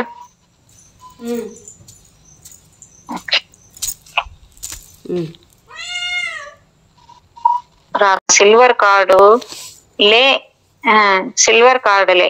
ఈ సిల్వర్ కార్డులన్నీ ఆకాశంలోకి వెళ్ళి మాయమైపోతున్నట్లుంటాయి. మానవులందరూ రాత్రి వేళల్లో సూక్ష్మ దేహాలతో బయటకు వచ్చి సూక్ష్మ శరీరయానం అంటే ఆస్ట్రల్ ట్రావెలింగ్ చేస్తూ ఉంటారు. ఆ విషయం వాళ్లకు తెలిసినా తెలియకపోయినా అభ్యాసం చేస్తున్న మంది ఆత్మజ్ఞానులకు మాత్రం సూక్ష్మ లోక యాత్రలో వాళ్ళు చేస్తున్న పనులన్నీ, అనుభవాలు అన్ని వాళ్ళు స్థూల శరీరంలోకి తిరిగి వచ్చిన తర్వాత కూడా గుర్తుంటాయి. సూక్ష్మ శరీరాన్ని వెనక్కు గుంజుతున్నట్టు జ్ఞానం కలిగింది. సిల్వర్ కార్డ్ సూక్ష్మ శరీరానికి సంకేతం పంపుతోంది. సుదూర దేహంలో నిద్రిస్తున్న స్థూల శరీరం కాబోతున్న సూర్యోదయాన్ని గుర్తిస్తూ సూక్ష్మ శరీరాన్ని వెనక్కి రమ్మని ఆజ్ఞ ఇస్తున్న తరుణం ఆసన్నమైంది. సూక్ష్మ శరీరం ఇంకా కొంతసేపు తటాపటాయించింది, కానీ చివరికి ఆ ఆజ్ఞకి లోబడక తప్పింది కాదు. హెచ్చరికలు ఎక్కువ అయ్యేసరికి సూక్ష్మ శరీరానికి బాగా చల్లబడిపోయి ఉన్న స్థూల శరీరపు చల్లదనము, పైన బరువుగా పడుతున్న స్థూల శరీరపు బరువు అనుభవమైంది. దూది పింజలాగా ఎగురుతున్నప్పటి స్వేచ్ఛ మాయమైంది. ఇప్పటి వరకు పరిశీలించిన దివ్యమైన రంగులన్నీ మాయమైనాయి. వాటి బదులు చల్లటి దేహం బారిన పడింది. వెచ్చటి వంటి మీద బాగా తడిసిపోయి నీళ్లు ఓడుతున్న డ్రస్సును ధరించినట్లు సూక్ష్మ శరీరానికి అనిపించింది. మీరు సూక్ష్మ శరీరాలతో సూక్ష్మలోక వివరాలను పూర్తి చైతన్యంతో చేయొచ్చు. మీరు ప్రేమించే వ్యక్తులన్నీ చూడవచ్చు. మీరు ఎంత గాఢంగా ప్రేమిస్తారో అంత సులభంగా వాళ్ళ వద్దకి చేరుకోవచ్చు. ఇందుకు కావలసిందల్లా సాధన, మరింత సాధన మాత్రమే. ప్రాచీన ప్రాచ్య కథలు ఏం చెబుతున్నాయంటే, పూర్వము అందరూ సూక్ష్మ శరీరయానాలు చేసేవారని, కానీ ఎందరో దాన్ని సక్రమంగా వినియోగించకుండా విపరీత పోకడలు పోవడం వల్ల వారి నుంచి ఆ శక్తులను తిరిగి తీసేసుకోవడం జరిగిందని, మంచి ఆలోచనతో స్వచ్ఛంగా ఉన్నవారికి, మంచి మనసు ఉన్నవారికి గుదిబండ లాంటి దేహం నుంచి సులభంగా యథేచ్ఛగా సంచారం చేయగల వీలును సాధన కల్పిస్తుంది. ఈ సాధన 5 నిమిషాల్లోనో 5 రోజుల్లోనో సిద్ధించదు. సంపూర్ణంగా నేను సూక్ష్మ శరీర యానాన్ని చెయ్యగలను అని ఊహించగలిగి ఉంటేనే ఇది సాధ్యం. మీరు ఏం చెయ్యగలమని అనుకుంటారో ఆ పనులనే మీరు చెయ్యగలరు. మీరు నమ్మిన, మనస్ఫూర్తిగా విశ్వసించిన పనులను మాత్రమే మీరు చేయగలరు. విశ్వసించండి, నమ్మండి. మీరు ఏమాత్రం భయపడకండి, మీకే ఆపద రాదు. ఎంత భయంకరమైన మూల ప్రకృతి జీవులు కనిపించినా నిజానికి కనిపించకపోవచ్చు కూడా. మీరు భయపడకుండా ఉంటే ఏమీ చేయలేవు. నిర్భయంగా ఉండటమే మీకు నిజమైన రక్షణ. కాబట్టి మీరు సాధన చేస్తారా, ఎక్కడికి వెళ్ళాలో నిర్ణయించుకున్నారా? మీ శయ్య మీద పవళించండి. ఒంటరిగానే సుమా, మీరు ఎక్కడికి వెళ్ళాలని అనుకుంటున్నారో, అక్కడ ఎవరిని చూడాలనుకుంటున్నారో, ఏమి చూడాలనుకుంటున్నారో నిశ్చయించి మీకే చెప్పుకోండి. మీరు ప్రొద్దున లేచాక రాత్రి జరిగినదంతా గుర్తుంటుంది. అభ్యాసంతోనే దీనిని సాధించవచ్చు. అదే మేడం, ఇప్పుడు మనం చెప్పేది అదే. మరి అదే దానికి దీనికి చాలా దగ్గర ఉంటుంది చూడండి. అవును, నిజమే మేడం. కానీ కొంచెము అది వదిలినప్పుడు మనం ఇంకా అంత భయపడతాం అన్నట్టు నాకు అనిపిస్తుంది మేడం. ఇట్లా కావాలనుకుంటాము, తర్వాత చూసి భయపడితే కూడా బాగోదు కదా అన్నట్టు ఉంటది ఇది. అవును, కరెక్టే. బాగోదు కదా అంటే మరి ఎప్పటికైతుంది? కాదు, ఎప్పటికీ అవ్వదు జీవితంలో. ఏదైనా చేస్తూ ఉన్నామనుకో, కొంచెం అలవాటు పడుతూ వస్తుంది. అర్థమవుతుందా? ఇప్పుడు భయం గుమ్మని ఇప్పుడు వంట చేయడం రాదు మేడం. వంట చేసేడు ఒకరోజు అటు మాడుతూ చిముడు పోతారు, ఏదో ఒక రకంగా చేసి ఒక రోజుకి దాంట్లో నిష్ణాతులు అవుతాం కదా. అవును, ప్రయత్నం అయితే చేయాలి ఖచ్చితంగా. ప్రయత్నం కాదు మేడం, ఇంక వేరే ఏం ఆప్షన్ లేదు. మరి చేయకపోతే ఏముంటది చెప్పండి. ఇంకా నాకు వద్దు ఆ రూట్, నాకు అవసరం లేదంటే మరి చేయాల్సిన అవసరం లేదు. అర్థమవుతుంది? అదే 11వ చాప్టర్ మేడం. సూక్ష్మ శరీరయానం 3. సంపూర్ణ చైతన్యంలో శరీరయానం చేస్తానని అన్ని విషయాలు జరిగినవి జరిగినట్లుగా గుర్తుంచుకోగలనని నిశ్చయించుకోండి.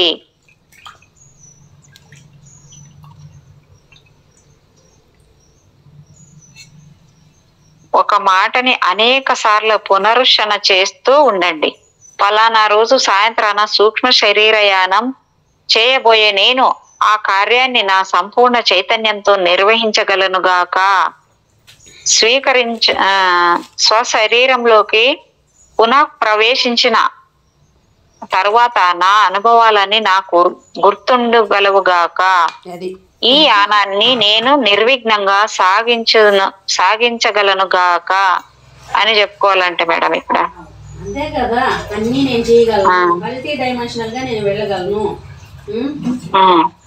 అవే కదా తండ్రి, అవే కదా చెప్తున్నాడు, అన్నీ కదా. ఈ మంత్రాన్ని మీరు ముమ్మారు జపించాలి. అంటే ముందుగా ఓసారి జపించాలి, రెండోసారి పునరుచ్చరణ చెయ్యాలి, మూడోసారి పునరుచ్చరణ చేయబడ్డ మంత్రాన్ని పునరుద్ఘాటించి సుస్థిరంగా ప్రతిష్ఠింపజేసుకోవాలి. ఈ ఆచరణ పద్ధతి మొత్తము ఈ విధంగా సాగుతుంది. ముందుగా మనం ఒక చేయబోయే పని గురించి ప్రకటిస్తాం. ఇలాంటి ఉత్పత్తి ప్రకటనల్ని మనము ఎన్నో చేస్తూ ఉంటాం. కాబట్టి మన అచేతన స్థితి ఈ మాటని విన్నప్పటికీ ఏ మాత్రం పట్టించుకోదు.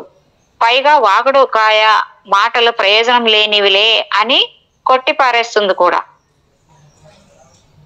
మొదటిసారి చేసిన మంత్రము ఉచ్చారణ మన అచేతన స్థితిని ఏమాత్రం నమ్మించలేదు. రెండోసారి ఇందాక అన్న మాటల్ని అక్షరం పొల్లిపోకుండా ఆ మాటల్ని పునరుచ్చరణ చేస్తే మన అచేతన మనస్సు కాస్త కదిలి మనము చెప్పే మాటల్ని అర్థం చేసుకునే ప్రయత్నం చేస్తుంది. ముచ్చటగా మూడోసారి ఖచ్చితంగా పునరుక్తి చేయబడ్డ మాట మన అచేతన మనస్సు మీద పూర్తిగా పనిచేస్తుంది. అందుకేనే మేడం సోబిట్ అని కూడా 3 సార్లు చెప్పమంటారు. థ్యాంక్స్ గాని, కృతజ్ఞత గాని. మన కోరిక మాత్రం అందులో స్థిరంగా ముద్ర వేసుకుంటుంది. ఈ మంత్రాన్ని అచేతన స్థితిలోని మనస్సు గాఢంగా గుర్తుంచుకుంటుంది. ఈ మంత్రాన్ని మీరు ఉదయాన ముమ్మారు జపించుకోండి. మళ్ళీ సాయంత్రం జపించాలని, ఆ తర్వాత పడుకోబోయే ముందు జపించాలని నిర్ణయించుకొని ఆచరించారా అనుకోండి.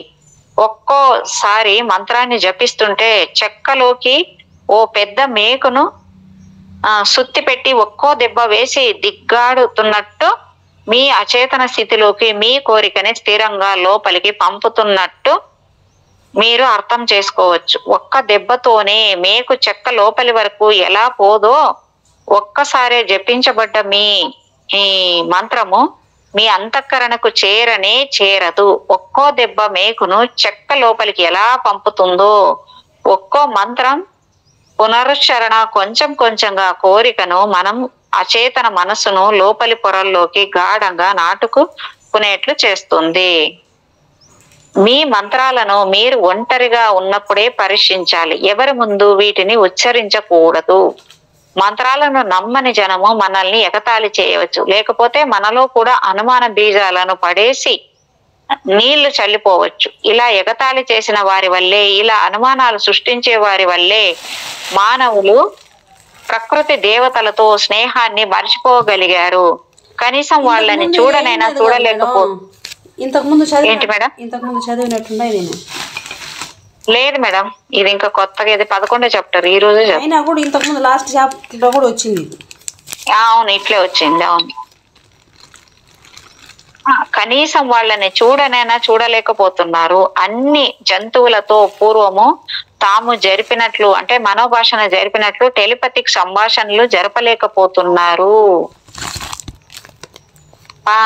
మీరు ప్రేమించే మనిషిని లేదా బంధువుల్ని చూడాలని మీరు చేసే ప్రయాణాల్లో ఎలా ఉత్సాహంతో ఊళ్ళూరుతుంటారో అలాగే సూక్ష్మ శరీర యానానికి సాయంత్రం ఎప్పుడవుతుందా అనే హుషారుతో మీరు ఎదురు చూశారనుకోండి. సాయంత్రం అవుతుంది, చీకట్లు పడతాయి, మీరు మీ గదిలోకి వెళుతారు, నెమ్మదిగా పడుకోవడానికి తగిన బట్టల్ని ధరిస్తారు, ఉచ్ఛ్వాస నిశ్వాసాలు నెమ్మదిగా సాగుతూ ఉంటాయి, మీరు ప్రశాంతంగా ఉంటారు. ఒకసారి మీ డ్రెస్సు సుఖంగా ఉన్నదా అని గమనించండి. మెడ దగ్గర పట్టేసినట్లు గాని, నడుమును గట్టిగా బిగదీసి పట్టినట్లు గాని ఉందేమో ఓసారి చూసుకోండి. లేకపోతే మంచి రసవత్తరమైన ప్రయాణం మధ్యలో మీ డ్రెస్సు వల్లే మీకు విఘ్నం ఏర్పడి వెనక్కి రావచ్చు. మీ గదిలో గాలి, ఉష్ణోగ్రత సరిగ్గా ఉన్నాయో లేవో బాగా గమనించండి. మీరు తొడుక్కున్న బట్టలు తేలిగ్గా ఉన్నాయో లేక బరువుగా ఉన్నాయో గమనించండి. సూక్ష్మ శరీరం నుంచి మళ్ళీ స్థూల శరీరంలోకి వచ్చేటప్పుడు ఈ బరువునంతా మీరే మోయాల్సి ఉంటుంది కదా. గదిలో అది అవును, బట్టలు కానీ ఇప్పుడు జడలు కానీ టైట్గా వేసుకుని అన్న గుచ్చుకునేలాగా పిన్నీలు లేడీస్కి చాలా ఉంటాయి కదా, గాజులంట రకరకాలుగా. అలా ఏమి ఉండకూడదు, ఎక్కడ కానీ అడ్డంకి ఉండకూడదు. ఫ్రీగా బాడీని అలా పెట్టేసి పడుకోవాలి అంతే. వదిలేయాలి, బాడీని వదిలేయాలి పూర్తిగా. గదిలో దీపాలను ఆర్పేయండి, కిటికీ రెక్కల్ని మూసేయండి, కర్టెన్స్ ఉంటే వేసేయండి, పడక మీదికి హాయిగా రాలిపోండి, సుఖంగా పడుకోండి, స్థిమిత పడండి, మెల్లగా శరీరాన్ని మొద్దుబారనివ్వండి, మీరు పూర్తిగా రిలాక్స్ అవ్వండి. నిద్రపోయే అవకాశాన్ని మీరు కల్పించకండి. మీరు తెలియకుండానే నిద్ర పట్టేస్తే అది వేరే విషయం సంగతి. మీరు మీ మంత్రాన్ని సరిగ్గా జపించి ఉంటే నిద్ర పట్టేసిన మెలకువ వచ్చాక మీకు అన్నీ గుర్తుంటాయి. మా సలహా ఏమిటంటే మీరు నిద్రపోకండి. ఎందుకంటే మొదటిసారిగా చైతన్యంతో మీరు శరీరంలోంచి బయటకు రావడాన్ని చూసే అవకాశం ఎంతో ఉత్సాహవంతంగా ఉంటుంది. సుఖంగా పడుకొని వెల్లికలా పడుకుంటే మంచిది. మీ శరీరంలోంచి మరో శరీరాన్ని బలవంతంగా బయటకు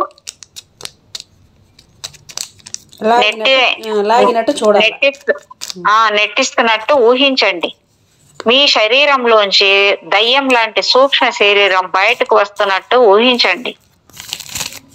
నీళ్ల కింద ఇరుక్కున్న ఓ కార్కు బయటపడి నీళ్లపైకి తేలి వచ్చే విధంగా మీ సూక్ష్మ శరీరం మీ స్థూల శరీరం అణువుల్లోంచి బయటపడి పైకి వస్తున్నట్టు ఊహించండి. గమనించండి, శరీరం మొత్తం సన్నగా చక్కిలి గిల్లి పెట్టినట్లు లేక సన్నగా తేలిగ్గా దురద పెట్టినట్లు అనిపించి తగ్గిపోవచ్చు. దేహంలో ఈ చక్కిలిగిలి సమయంలో అజాగ్రత్త వల్ల శరీరం మొత్తం ఓ చిన్న కుదుపుకు లోను కావచ్చు. ఇలాంటి కుదుపు రావడం జరిగితే పైకి లేచి వస్తున్న సూక్ష్మ శరీరం బహుశా ఆ సమయానికి కొన్ని అంగుళాల దూరం పైకి వచ్చి ఉండవచ్చు. మళ్ళీ శరీరపు అంతర్భాగంలోకి తిరిగి వెళ్ళిపోతుంది. అలాంటి కుదుపు వచ్చే అవకాశం శరీరానికి ఉందని మీకు తెలిసి మీరు తగిన జాగ్రత్తతో ఉంటే ఆ కుదుపు రానే రాదు. మీ శరీరంలో వస్తున్న సన్నటి చెక్కిలిగిలి ఆగుతున్న సమయంలో ఏమాత్రం కదలకండి. అప్పుడు ఉన్నట్లుండి ఓ చల్లదనం మిమ్మల్ని ఆవరిస్తుంది.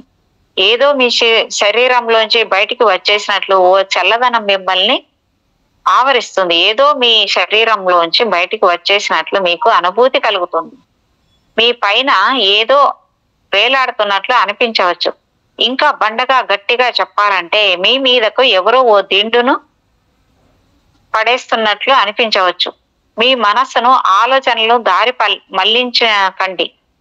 డిస్టర్బ్ కావద్దు.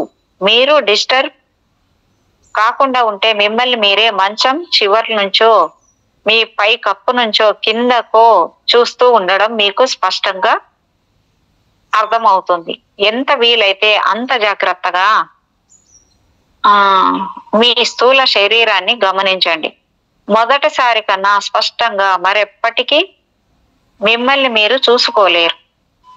మొదటిసారిగా మిమ్మల్ని మీరు చూసుకోగానే ఆశ్చర్యంతో మీరు నిశ్చేష్టులు అయిపోవచ్చు. ఎందుకంటే మీరు ఎలా కనిపిస్తారని మీరు ఊహించుకుంటారో ఆ పద్ధతిలో మీరు ఉండరు కనుక. మీరు అద్దంలో రోజు మిమ్మల్ని చూసుకుంటూ ఉంటారని మాకు తెలుసు. కానీ ఎంత మంచి అద్దమైనా మీ రూపాన్ని ఉన్నట్టుగా స్పష్టంగా చూపించే శక్తి కలిగి ఉండదు. ఉదాహరణకి అద్దాల్లో కుడి ఎడమగానో ఎడమ కుడిగానో కనిపిస్తుంది. ఇంకా మనం గుర్తుపట్టలేని కొన్ని వక్రీభవనాలు అంటే మన బొమ్మని తప్పుగా చూపించే లక్షణాలు అద్దాలకి ఉంటాయి. మీ ఎదురుగా మీరే నుంచొని చూస్తే మీ స్వరూపం ఏమిటో స్పష్టంగా మీకు పూర్తిగా అర్థమవుతుంది. మిమ్మల్ని మీరు తనివి తీరా చూసుకున్నాక పరీక్షించుకున్నాక మీరు మీ గదిలో అటు ఇటు కదలడం ప్రాక్టీస్ చెయ్యాలి. మీ బీరువా లోపలికి పెద్ద పెట్టె లోపలికో సులభంగా మీరు దూరి వెళ్ళిపోయి చూడవచ్చు. ఇంటిపై కప్పును ఏ ఇంటి భాగాలను మీరు మామూలుగా చూడటం కష్టమో ఆ భాగాలను మీరు సూక్ష్మ రూపంతో సులువుగా శోధించవచ్చు. మీరు పరిశీలించే మూల ప్రాంతాల్లో మీకు దట్టంగా పూత పోయబడి ఉన్న దుమ్మే కనిపించకపోవచ్చు అనుకోండి. ఆ దుమ్ము కూడా మీకు ప్రయోగానికి పనికి వస్తుంది. ఆ దుమ్ము మీద మీ వేలిముద్రలు పడేలా చేసి చూడండి. మీరు ఆ పనిని చెయ్యలేరు. మీ వ్రేలుతో పాటు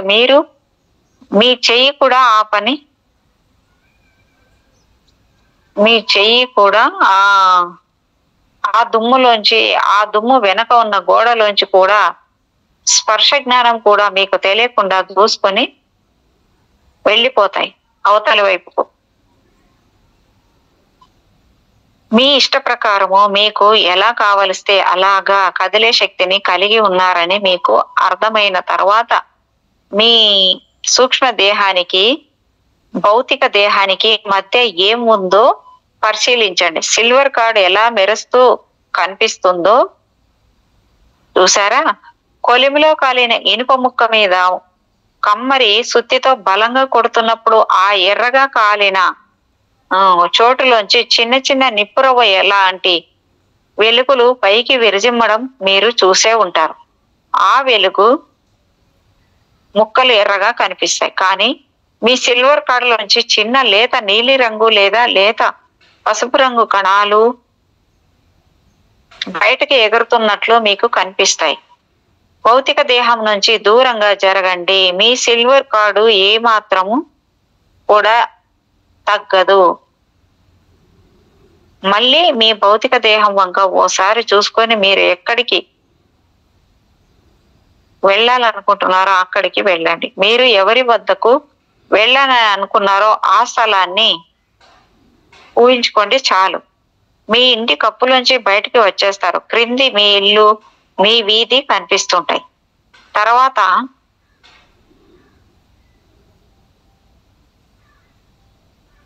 ఇదే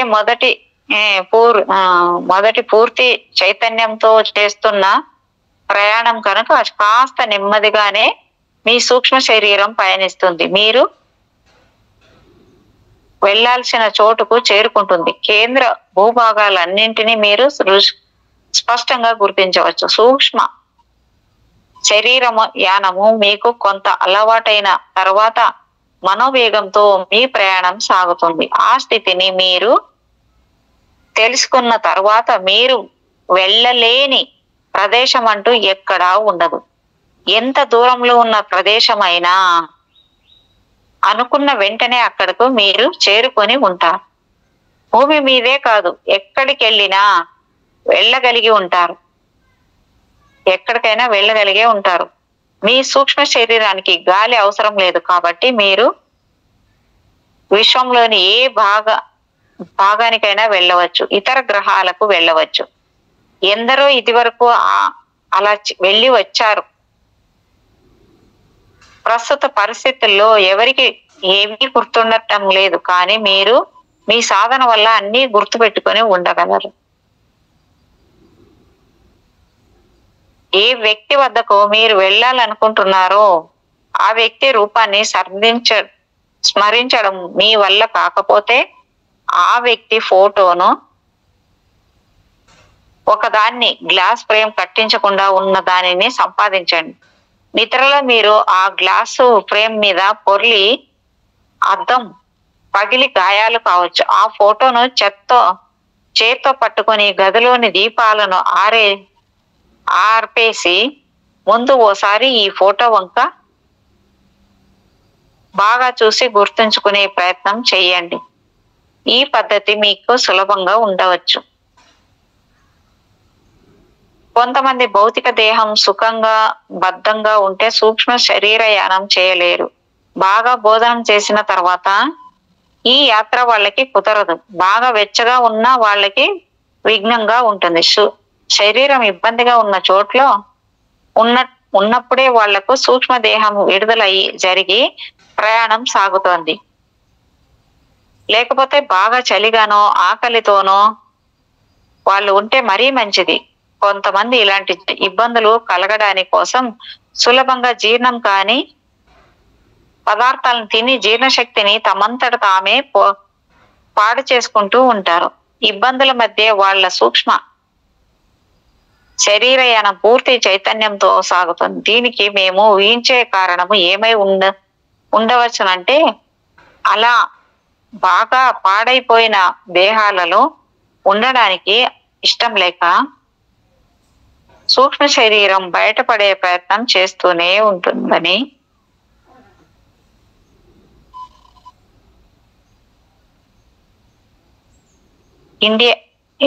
టిబెట్లోను ఇండియాలోను కొంతమంది సన్యాసులు యోగులు సూర్యకాంతి పడని చోటల్లో మగ్గుతూ ఉంటారు.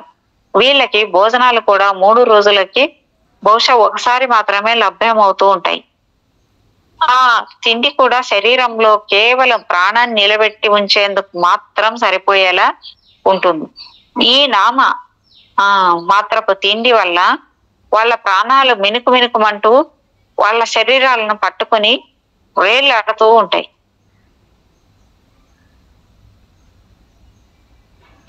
ఈ యోగులు సర్వకాల సర్వావస్థలో సూక్ష్మ శరీరయానం చేయగల సామర్థ్యాన్ని కలిగి ఉంటారు. ప్రపంచంలోని ఏ మారుమూల ప్రాంతంలో అయినా సరే వాళ్ళు నేర్చుకోవలసిన విద్య ఒకటి ఉందని వాళ్ళకి తెలిస్తే వెంటనే వాళ్ళు అక్కడికి చేరుకుని అంటే సూక్ష్మ శరీరంతో మన సంభాషణలు అంటే టెలిపతి ద్వారా వాళ్ళకు కావలసిన విద్యలను నేర్చుకుంటూ ఉంటారు.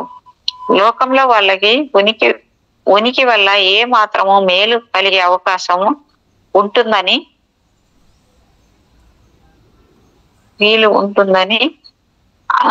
వాళ్ళకు అనిపించిన వెంటనే అక్కడికి వెళ్ళి మానవులకు తమ శుభాశీస్సుల్ని అందజేసేందుకు సిద్ధపడతారు.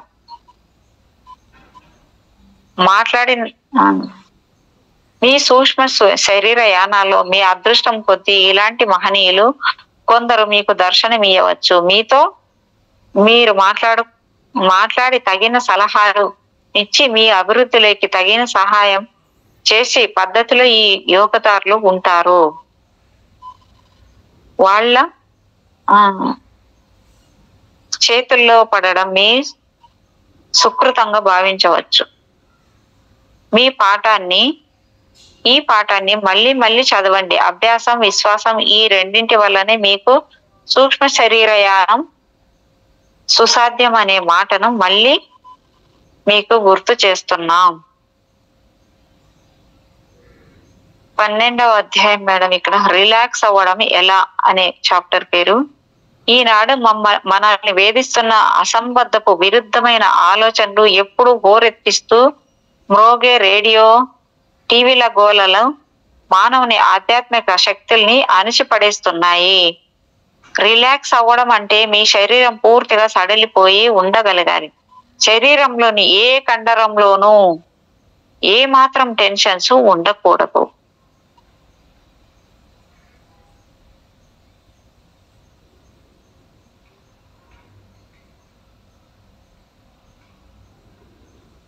గుర్రపు నాడ ఆకారము అంటే ప్లేస్ అయస్కాంతానికి ఓ ఇనుప ముక్కను, దీన్ని అంటే లీవర్ అంటారు, ముక్కను అతికించి ఉంచేస్తారు. అయస్కాంతం శక్తి వృధాగా బయటకు పోకుండా ఈ కీపర్ వలయాకారంగా అయస్కాంత శక్తిని తిప్పుతూ కాపాడుతుంది. ఇంకా వలయాకారంగా కూర్చున్న మీరు అందరూ సుమారు ఈ వృత్తం మధ్య భాగంలో స్థలాన్ని వీక్షిస్తూ కొద్దిగా తల వంచి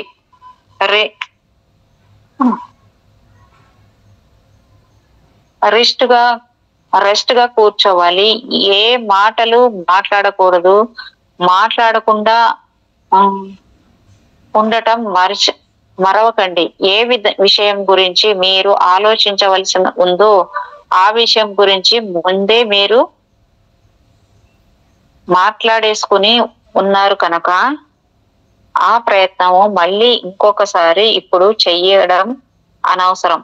కొన్ని నిమిషాలు అలాగే కూర్చోండి. కొంత సమయానికి మీ అందరిలోనూ ఒక గొప్ప శాంతి నెలకొని స్థిరం కావడాన్ని మీరు గమనిస్తారు. మీ అందరి అంతరంగాలలోనూ ఓ కాంతి వరద వెల్లువై పొంగడాన్ని మీరు అందరూ గమనించవచ్చు. విశ్వంలో మీరు ఒకరైపోతారు. మనకున్న వాగుడు ఎక్కువ చప్పుడు చేసే ప్రయత్నాల లాగా మన మనస్సంతా అర్థం లేని ఆలోచనల గోలతో నిండి ఉంటుంది. మనం పూర్తిగా రిలాక్స్ కాగలిగి ఏకాంతంలో ఉంటూ అందరిలో ఉన్నప్పుడు తక్కువగా మాట్లాడటం అలవాటు చేసుకుంటే మన ఆత్మలను ఉద్ధరిస్తూ ఉన్నతమైన ఆలోచనలు మనల్ని ఆవరిస్తాయి. గ్రామాల్లో నివసించే వృద్ధులకి ఉన్నంత పరిశుద్ధమైన ఆలోచనలు సిటీ హోరులో తల్లడిల్లే అభాగ్యుల మెదళ్లలో ఉండవు. కొంతమంది పశు కాపర్లకు ఉన్నంత పవిత్రమైన ఆత్మలు, అంటే వాళ్లకు చదువు లేకున్నా కొంతమంది గొప్ప గురువులకి కూడా అసూయ పుట్టేలా ఉంటాయి. ఎందుకంటే ఈ పశువుల కాపరులకు ఒంటరితనం వల్ల కొన్ని ఆలోచనలు రావడము, ఆ ఆలోచనలు కూడా వాళ్ళకి తెప్పించడం వల్ల ఆలోచనలను వాళ్ళు కట్టిపడేసి వాళ్ళ బుర్రల్ని ఖాళీ చేసేసుకుంటారు. కనుక ఈ ఖాళీలోకి విశ్వం ఆవలి నుంచి కొన్ని గొప్ప ఆలోచనలు అలవోకగా ప్రవేశిస్తాయి. మనుషుల్ని నిశ్శబ్దంతో ఉండేట్లు చెయ్యగలిగితే జీవితంలోని అత్యంత విలువైన వస్తువుని మనం వాళ్ళకి అందిస్తున్నట్లు లెక్క. ఎందుకంటే ప్రస్తుతం సమాజంలో నిశ్శబ్దం ఎక్కడుంది? ఎక్కడ విన్నా వాహనాల రొదే, ఆకాశంలో విమానాల హోరు, బుర్ర తినేసే రేడియో, టీవీల సంగీతం, ఈ గోలల వల్ల మానవుడు మళ్ళీ అధోగతి పాలయ్యే అవకాశం ఎక్కువగా ఉంది. ఎడారిలో దప్పిగొన్న యాత్రికుడికి ఓయాసిస్సులాగా మీరు మీ తోటి వారికి నిశ్శబ్దాన్ని, శాంతిని అందించి వారికి ఎనలేని శ్రేయస్సుని సంపాదించి పెడుతున్నారు. ఒక్కరోజు ప్రయత్నించి మీరు ఎంత నిశ్చలంగా ఉండగలరో పరీక్షించుకోండి. ఎంత తక్కువగా మీరు మాట్లాడి ఉండగలరో చూడండి. ఏ మాట ముఖ్యంగా చెప్పాలో అంతవరకే చెప్పండి. అనవసరపు మాటలని చెప్పవద్దు. చాడీలు, లోకాభిరామాయణము కట్టి పెట్టండి. ప్రయత్నపూర్వకంగా, ఉద్దేశపూర్వకంగా రాత్రి వరకు ఈ విధంగా మౌనాన్ని పాటించగలిగితే ప్రతిరోజు ఎంత అనవసరపు ప్రసంగాన్ని మీరు కాలం గడుపుతున్నారో అర్థమై మీకు గొప్ప షాక్ కలుగుతుంది. గోల గురించి, శబ్దాల గురించి మేము మీకు చాలా చెప్పాము. మీరు నిశ్శబ్దాన్ని పాటించడం అలవాటు చేసుకుంటే, మౌన వ్రతాన్ని పాటిస్తే అప్పుడు మేము చెబుతున్న విషయము సత్యమేనన్న సత్యము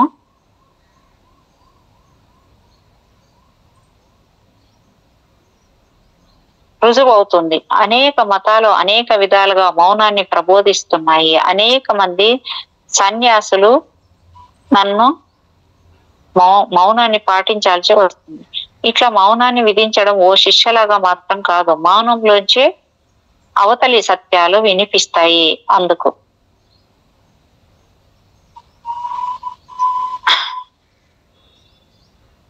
మేడం 12 చాప్టర్లు అయిపోయినాయి. ఇంకా చెప్పమంటారా మేడం? మీ ఇష్టం మేడం. ఇంకో చాప్టర్ చెప్పుకుందాం లేట్.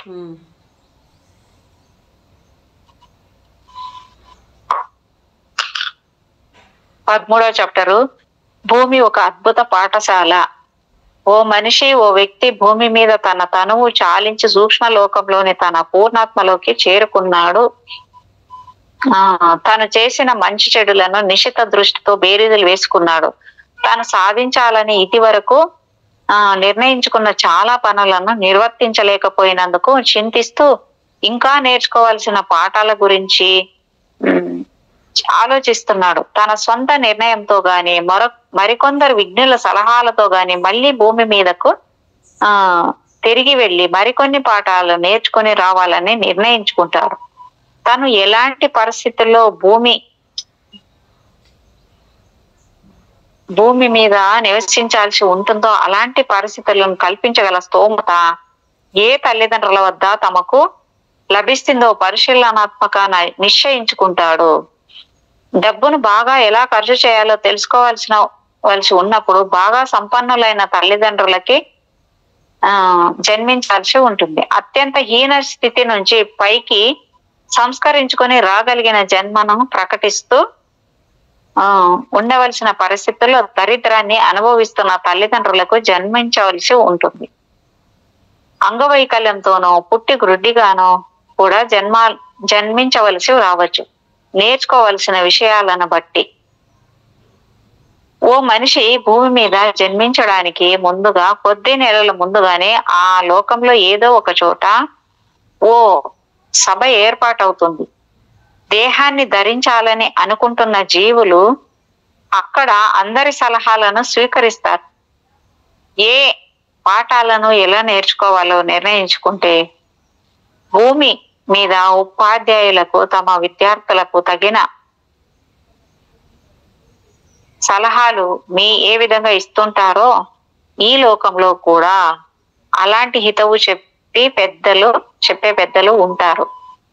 ఈ జీవుడు భూమి మీద ఏ భార్యాభర్తలకు కొడుకుగానో కుమార్తెగానో జన్మించాలనే కాకపోతే ఆ జీవి జన్మకు తగినట్టు ఎవరికో అక్రమ సంతానంగా పెళ్లి కాని స్త్రీ జన్మించాల్సి ఉంటుంది. నిర్ణయించబడవచ్చు. ఏం నేర్చుకోవాలో, ఏ కష్టాలు పడాలో ముందుగా నిర్ణయం జరుగుతుంది. సుఖం నుంచి కాక కష్టాల వల్లే మనము ఎక్కువ గుణపాఠాన్ని నేర్చుకోవాల్సి రావడం మన దురదృష్టం. ఐహికంగా తక్కువ స్థాయిలో ఉన్న వ్యక్తి ఆధ్యాత్మికంగా బీదవాడు కాకపోవచ్చు అనే సత్యాన్ని మనము ఇక్కడ స్పష్టంగా గుర్తించవచ్చు.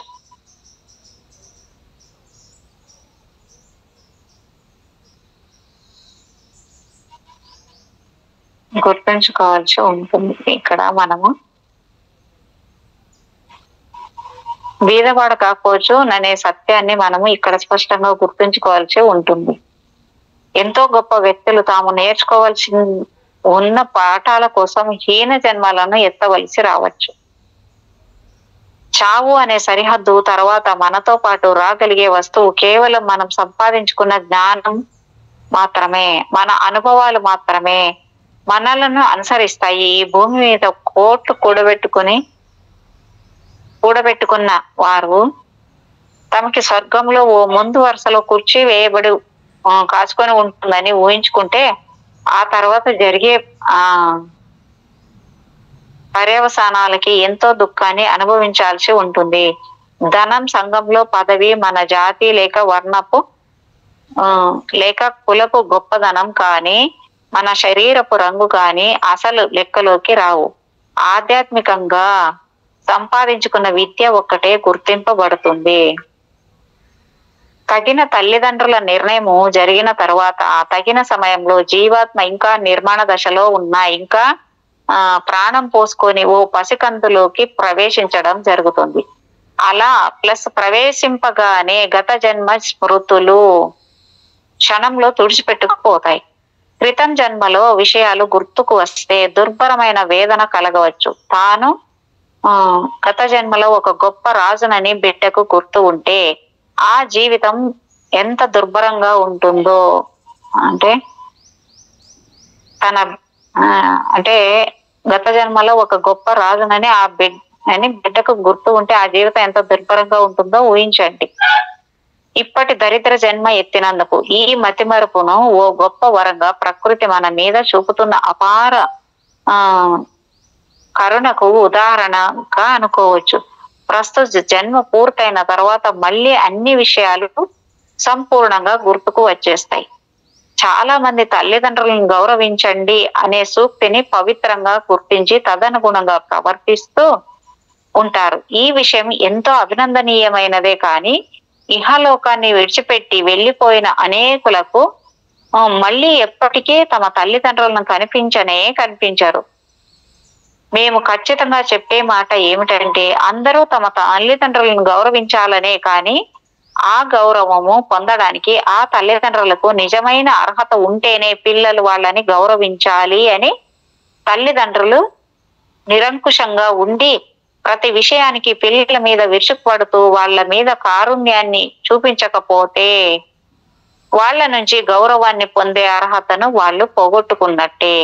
అట్లాంటి తల్లిదండ్రులను మూర్ఖంగా కొందరు పిల్లలు బానిసల్లాగా గౌరవించడం నిజంగా అనవసరం. ఇలాంటి పిల్లలకు కొందరికి పెళ్లిళ్ళు జరిగి సుమారు ఓ సగం శతాబ్దం పాటు వాళ్ళు జీవించి ఉన్న తమ తల్లిదండ్రులంటే భయంతో వణికిపోతూ కనిపిస్తారు. ఇలాంటి వాళ్ళు మానసికంగా ఎంతో దురవస్థలోకి చేరుకుంటారు. తల్లిదండ్రుల మీద వాళ్లకు ఉండాల్సిన ప్రేమానురాగాలు మాయమై భయమో అమిత క్రోధమో వాళ్ళల్లో జీర్ణించుకుపోయి ఉంటుంది. తల్లిదండ్రుల్ని గౌరవించండి అనే మాట వీళ్ళకి వినిపించినప్పుడల్లా వీళ్ళు తమ తల్లిదండ్రులను సరిగ్గా చూసుకోలేదేమోననే అనుమానంతో ఎంతో కృంగిపోతూ ఉంటారు. ఇలాంటి వాళ్లకు మేము చెప్పేది ఏమిటంటే ఆ తల్లిదండ్రుల వద్ద సంతోషాన్ని వాళ్ళు దేహాంతర ప్రాప్తి